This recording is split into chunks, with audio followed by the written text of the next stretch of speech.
When you're in the garden, when you're in the garden, seed is everything.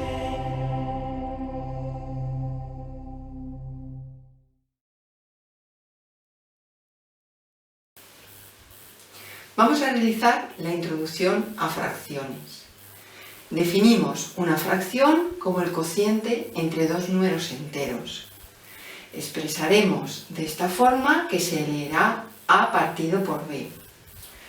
A es lo que vamos a llamar numerador de la fracción y a B lo llamaremos denominador de la fracción. ¿Qué indica cada uno de estos números? Pues B, es decir, el denominador, indicará el número de partes en el que vamos a dividir la unidad.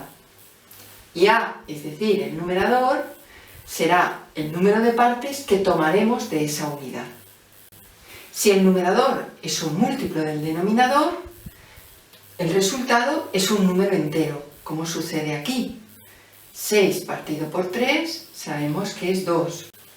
15 partido por 5 nos dará 3. Como vemos, 40 partido por 2 nos dará 20. También tenemos fracciones negativas. Tenemos que menos 16 partido por 4 nos dará menos 4.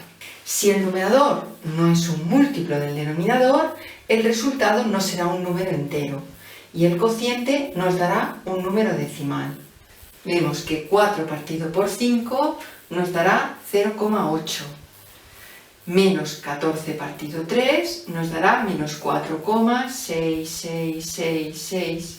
18 partido por 7 nos da 2,571428. Vemos que los puntos suspensivos indican el número infinito de decimales que tiene ese número. 49 partido por 6 nos dará 8,16666. Vemos que tenemos distintos tipos de decimales, de los cuales hablaremos en otro vídeo. Al conjunto de todos los números fraccionarios lo llamaremos conjunto de los números racionales y lo representaremos por Q. Vemos que esta Q es una Q especial, ya que habla de un conjunto muy importante de números. Diremos que dos fracciones son equivalentes si representan al mismo número entero o decimal. Supongamos esta representación de la unidad y queremos representar el número 1/2. Es decir, dividiremos la unidad en dos partes tal y como indicábamos antes y tomaremos una. Por tanto, esta será la representación del 1/2. Si ahora, en lugar de dividir esta unidad en dos partes, la dividimos en 4 partes, si tomamos dos de estos rectángulos, tendremos que la unidad ahora estará dividida en 4 partes y de ellas tomaremos 2. Como vemos, el área que representan ambos números es la misma y por tanto podremos decir que el 1/2 y el número 2/4 son números equivalentes. Podemos obtener fracciones equivalentes por dos métodos. Primero, por amplificación y por simplificación. ¿En qué consiste la amplificación? Pues vamos a verlo con un ejemplo. Supongamos la fracción 3/2 y queremos obtener una fracción equivalente. Tendremos que multiplicar numerador y denominador de esta fracción por un determinado número. Supongamos que multiplicamos por 2. De esta forma, al multiplicar 2 por 3, 6 y 2 por 2, 4, obtenemos una fracción equivalente a la anterior, pero cuyos numerador y denominador son mayores que los iniciales.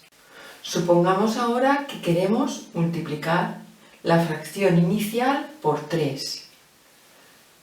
Si realizamos esa operación, Tendremos 3 por 3, 9 y 3 por 2, 6. Y hemos obtenido otra fracción equivalente a la anterior.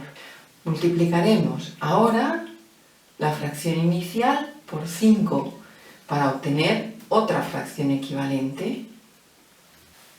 Nos dará 5 por 3, 15 y 5 por 2, 10. Todas estas fracciones son equivalentes y por tanto nos van a proporcionar el mismo número entero o decimal una vez realicemos el cociente entre el numerador y el denominador. También podemos multiplicar una de estas fracciones por un número determinado. Supongamos que multiplicamos la segunda fracción por 2. De esa manera obtendremos 6 por 2, 12 y 4 por 2, 8. Vamos a verlo con otro ejemplo. Supongamos la fracción 1/5 y queremos obtener una fracción equivalente.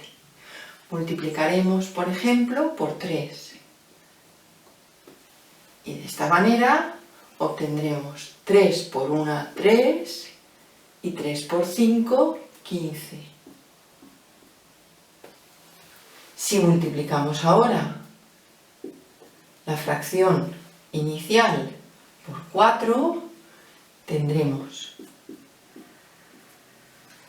4 por 1, 4 y 4 por 5, que nos dará 20. De la misma forma, si multiplicamos, por ejemplo, la fracción inicial por 10,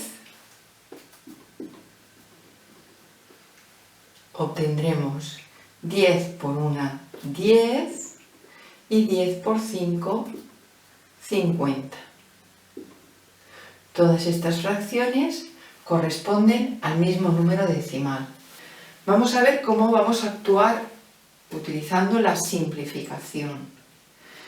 Tendremos una fracción como por ejemplo 75 partido por 30. Esta fracción vemos que tanto numerador como denominador son números que no son primos y que tendrán un divisor común. Supongamos que tanto numerador como denominador lo dividimos por 5. De esta forma obtendremos en el numerador 75 entre 5, que nos quedará 15.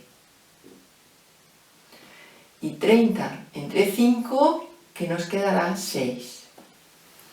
Hemos obtenido una fracción cuyo numerador y denominador son números más pequeños que los iniciales, pero que nos van a proporcionar el mismo número decimal. Supongamos ahora que queremos seguir simplificando y de esta manera dividiremos, por ejemplo, por 3. 15 entre 3 nos dará 5 y 6 entre 3 nos dará 2. Hemos llegado a una fracción en la que numerador y denominador no tienen ningún número distinto de 1 que sea divisor de ambos y por tanto esta fracción ya no se puede reducir más. Supongamos otro ejemplo y consideremos ahora la fracción 28 octavos. Si encontramos un divisor común a ambos, podremos simplificarla. Bien, ¿qué divisor hay común al 28 y al 8? Pues tendremos el 2. Si dividimos entre 2, numerador y denominador, en el numerador nos quedará 28 entre 2, que será 14, y en el denominador 8 entre 2 nos quedará 4. Si volvemos a realizar la división entre 2, obtendremos la siguiente fracción. 14 entre 2 nos quedará 7 y 4 entre 2 nos quedará 2. Hemos llegado a una situación análoga al ejemplo anterior. El numerador y el denominador son números primos entre sí. Hemos llegado a un número racional en el que el numerador y denominador no tienen ningún divisor común, salvo el 1. Es un caso análogo al anterior. En estos casos podemos decir que utilizando la simplificación llegamos a lo que se llaman fracciones irreducibles.